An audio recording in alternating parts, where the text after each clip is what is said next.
সে অনেক দিন আগের কথা। একটি জঙ্গলে বাস করত একটি পাতিহাঁস ও তার ছানারা। তাদের দিন অনেক ভালোই কাটছিল।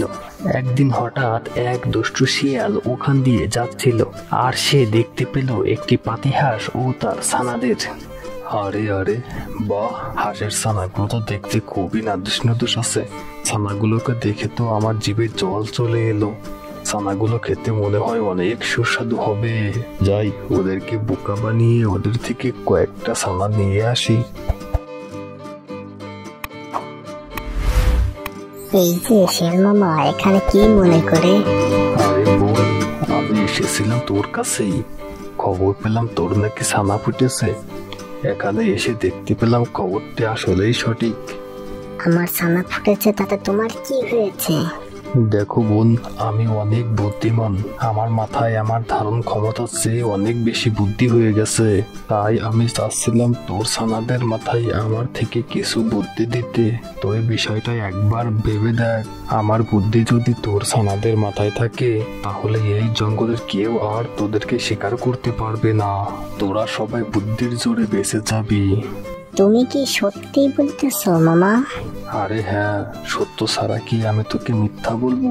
তুই যদি আমার কথা বিশ্বাস না করিস, তাহলে আমার মাথার বুদ্ধি তোর ছানাদের দিলাম না, তাতে আমার কিছু আসে যায় না।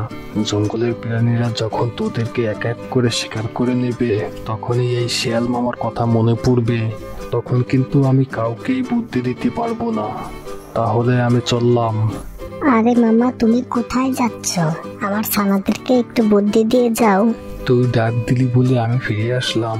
শোন, বুদ্ধি তো অনেক দামি জিনিস। যেখানে সেখানে যখন তখন বুদ্ধি দেওয়া যায় না, বুদ্ধি দিতে হয় গোপনে। তাহলে শিয়াল মামা, তুমি গোপনে এসে আমার ছানাদের বুদ্ধি দিয়ে যেও। আরে পাগল, শোন, বুদ্ধি দেওয়ার একটা নিয়ম আছে।